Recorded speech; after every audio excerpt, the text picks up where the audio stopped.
Hello' everyone, মই আপিদা আকৌ আপোনালোকৰ মাজত আহি গ'লো। এতিয়া গৈ আছোঁ আমি ক'ত? আজি যাম মোৰ বেটাৰ ইচ্ছা পূৰণ কৰিবলৈ। আৰু এয়া হৈছে মেট্ৰ' ট্ৰেইন ষ্টেচনত মিষ্টাৰে টিকট লৈ আছে। তাৰ পিছতে আমি গৈ আছোঁ ভিতৰলৈ আৰু গৈ আছোঁ ওপৰলৈ। কাৰণ ল'ৰা ছোৱালীৰ কেতিয়াবা মনৰ ইচ্ছাই আমাকো অকণমান শান্তি দিয়ে, নহয়নে? আৰু আহি পালোঁ এই একদম ট্ৰেইনখনৰ কাষত। এতিয়া আমি ভিতৰলৈ সোমাই যাম দুৱাৰখন খুলি দিয়াৰ লগে লগে। আৰু বহুত মানুহ আহি আছে চাওকচোন। আৰু নিয়ম নীতিখিনিও ভাল লাগে, একদম লাইন টু লাইন। এনেকৈ লাইনত থিয় হ'ব লাগে।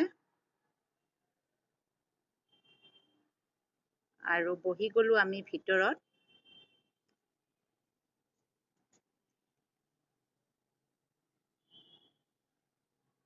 আৰু ভাল লাগে নহয়নে? বহুত ধৰণৰ মানুহ যেতিয়া লগ পোৱা হয় এনেকৈ। আৰু এই জাৰ্ণিটো ময়ো প্ৰথমবাৰ।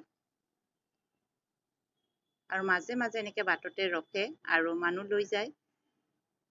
আৰু পিছৰ পিনে বহুত ভাল লাগে যেতিয়া গৈ থাকে, অকণমান একা বেকা হয় ট্ৰেইনখন, তেতিয়া বহুত বেছি ভাল লাগে। আৰু মাজে মাজে এনেকৈ মানুহ উঠি আছে। আৰু চাওকচোন, মানুহ উঠোতে ইমান ভিৰ হ'ল, বহুত বেছিহে মানুহ হৈ গ'ল। আৰু ভাল লাগে, জাৰ্ণিটো একদম কমফৰ্টেবল। আৰু ভাড়াটোও বহুত কম। আমি যিখিনিলৈকে গৈছিলোঁ মাত্ৰ 20 টকা টিকেট। আৰু এতিয়া আমাৰ নামিবৰে হ'ল। এয়া দুৱাৰখন খুলিও দিল, আমি নামিলোঁ আৰু ট্ৰেইনখনো গৈ আছে। এয়া আমি এতিয়া আকৌ আহিবৰ কাৰণে টিকেটখন স্কেনিং কৰিলোঁ আৰু মিষ্টাৰে এয়া কৰি আছে। ওপৰলৈ আকৌ গৈ আছোঁ আমি। আজি এই জাৰ্ণিটো কেনেকুৱা লাগিল জনাবচোন। আকৌ অহাৰ সময়ত এয়া বহিছোঁ ট্ৰেইনলৈ। বন্ধু বান্ধৱীসকল, মোৰ এই জাৰ্ণিটো আজি প্ৰথম আৰু আপোনালোকৰ মাজতো দিলোঁ। আপোনালোকে অকণমান মৰম চেনেহ দিব আজিৰ এই জাৰ্ণিটো। আৰু সকলোৱে ভালে থকা, সুস্থ থকা। Bye bye.